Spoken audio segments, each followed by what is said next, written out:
خزانہ عطا فرمائے۔ آج ہمارا موضوع موٹاپا ہے، دوسرے الفاظ میں کہوں تو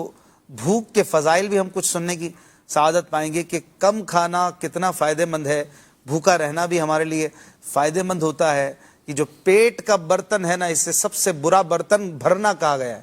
تو ہم جو اپنا پیٹ بھرتے ہیں اس کو بڑا سینسٹیولی ہمیں دیکھنا چاہیے، آبزرو کرنا چاہیے کہ میں کیا کھا رہا ہوں،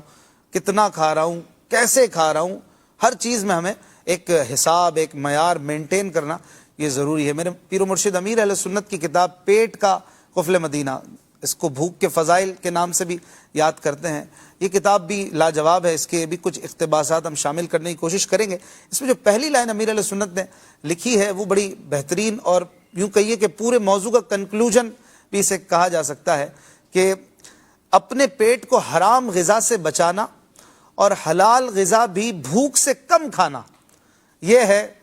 پیٹ کا قفل مدینہ۔ دعوت اسلامی کی اصطلاح میں قفل مدینہ ایک اصطلاح کے طور پر، ایک سمجھیے ٹرمز کے طور پر ہے کہ اپنے اعضاء کو شریعت کے مطابق اور اخلاقیات کے دائرے میں لے کر چلنا، یہ قفل مدینہ کے طور پر یاد کرتے ہیں۔ اور یہ کتنا پیارا نسخہ ہے کہ حلال غذا بھی بھوک سے کم کھانا۔ اور امام غزالی رحمۃ اللہ علیہ کے حوالے سے امیر علیہ سنت نے اس بک کے شروع میں لکھا ہے، جلد 2 صفحہ نمبر 5 احیاء العلوم، کہ امام غزالی رحمۃ اللہ علیہ لکھتے ہیں کہ جو کھانے سے پہلے بھوکا ہو،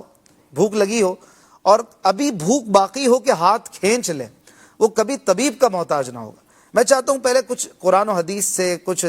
سیرت پاک سے اس زاویے کو لے لیا جائے۔ ہمارے راشد مدنی بھائی بھی ہمارے ساتھ ہیں۔ آغاز میں کچھ اس حوالے سے پیارے نبی صلی اللہ علیہ وآلہ وسلم کا کچھ انداز مختصراً بیان ہو جائے، پھر ہم انشاءاللہ بغداد رضا بھائی سے بھی سنیں گے اس حوالے سے۔ صوبان بھائی بھی آج ہمارے ساتھ ہیں، تو ماشاءاللہ یہ حضرات اسپیشلی اس طرح کے ٹاپکس کو اور اچھا ڈیفائن کرتے ہیں، تو ہم دنیاوی طور پر بھی سنیں گے تاکہ ہماری صحت بھی اچھی رہے۔ ہم صحت مند ہوں گے تو عبادت پہ قوت ملے گی، ہمارا جسم جو ہے وہ معتدل ہوگا، غذا اچھی ہوگی، پیٹ صحیح ہوگا، تو پھر ہم نیکی کی دعوت کی بھی دھومیں مچا سکیں گے۔ تو اس کے لیے دنیاوی طور پر بھی مفید ہے، آخرت کے طور پر بھی، اور پھر پیارے نبی کی سنت اور ادا ہے جب، تو پھر اس سے بڑھ کر کیا بات ہو سکتی ہے۔ جی راشد بھائی۔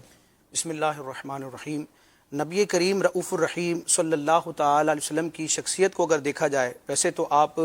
نبی بن کر مبعوث ہوئے اور روحانی طبیب ہیں، روحانی طور پر ساری کائنات کے لیے حکیم ہیں، لیکن پیارے آقا علیہ الصلوۃ والسلام کی تعلیمات اور ارشادات کو اگر دیکھا جائے تو آپ طبی اعتبار سے جسمانی طبیب بھی ہیں۔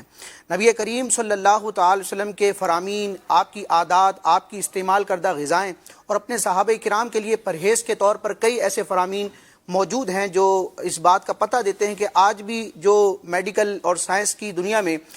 انسان کی طبیعت اور انسان کی صحت کے حوالے سے ریسرچ کرتے ہیں تو کئی باتوں کو احادیث مبارکہ سے اخذ کیا جاتا ہے۔ ایک ریسرچ کے مطابق انسان کو جو بیماریاں ہوتی ہیں، امراض ہوتے ہیں، ان میں 80% بیماریوں کا تعلق معدے سے ہوتا ہے، یعنی معدے میں جب بگاڑ آتا ہے تو پھر بیماریاں جنم لیتی ہیں۔ نبی کریم صلی اللہ تعالی علیہ وسلم نے معدے کے حوالے سے اس کی اہمیت بھی بیان فرمائی اور اس کو درست رکھنے کا حکم بھی ارشاد فرمایا۔ حدیث پاک میں پیارے آقا علیہ الصلوۃ والسلام ارشاد فرماتے ہیں کہ المعدۃ حوض البدن، معدہ جو ہے یہ بدن کا حوض ہے۔ یعنی اس کی ایک مثال یوں لے لے کہ اگر گھر کی ٹینکی ہوتی ہے، اس میں اگر میٹھا پانی ہو تو اب اگر ٹینکی میں میٹھا پانی ہوگا تو تمام ٹوٹیاں اور جہاں جہاں وہ اس کی لائن کا کنیکشن ہوگا وہاں اس کے اثرات ظاہر ہوں گے۔ اگر کھارا پانی ہوگا تو اس کے اثرات ظاہر ہوں گے، یا اگر اس پانی میں کوئی کلر ملا دیا جائے تو سارے اثرات دکھائی پورے گھر میں آئیں گے، ہر روم میں جائیں گے۔ یہ مثال نبی پاک علیہ الصلوۃ والسلام نے معدے کی بیان فرمائی کہ معدہ جو ہے یہ بدن کا حوض ہے، ساری رگیں اس کی طرف آتی ہیں۔ اگر معدہ صحت مند ہے تو صحت سارے جسم میں جائے گی، اور اگر یہاں خرابی ہے، یہاں بیماری ہے تو سارا جسم جو ہے وہ بیماری کا شکار ہوگا۔ اور مفتی احمد یار خان صاحب نے اس حدیث کو جو فرمایا وہ بھی بتا دینا۔ اس حدیث کو علم طب کی اصل قرار دیے کہ یہ حدیث پاک ایک حدیث، یہ ڈاکٹری کی اصل ہے، میڈیکل سائنس کی۔ جی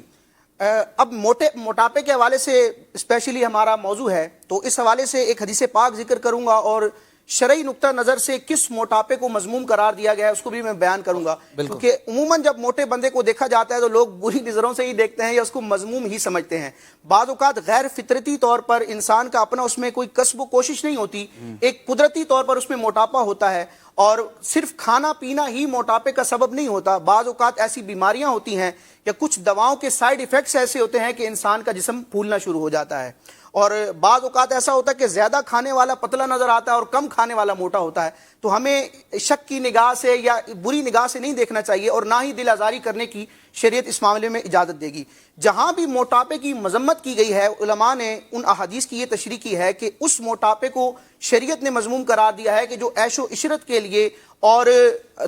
صرف لذت کے لیے اور معاذ اللہ حرام خوری یعنی حرام کا مال کھا کر جو انسان صحت بناتا ہے تو اس کی مذمت کی جاتی ہے۔ صحیح۔ ورنہ اگر کسی بیماری کی وجہ سے یا کسی سستی کی وجہ سے اگر کوئی موٹاپا ہوتا ہے تو شرعاً اس کو مذموم قرار نہیں دیا جائے گا۔ پیارے آقا علیہ الصلوۃ والسلام نے ارشاد فرمایا کہ احبکم الی اللہ اقلکم طعما واخفکم بدنا، کہ رب تبارک و تعالیٰ کی بارگاہ میں تم میں سب سے زیادہ پسندیدہ شخص وہ ہے کہ جو کم کھانے والا ہے اور اپنے بدن کو ہلکا کرنے والا نہیں، ہلکے بدن والا ہے۔ تو یہاں بھی یہی مراد ہے کہ ہلکے بدن سے مراد کہ وہ ضرورت سے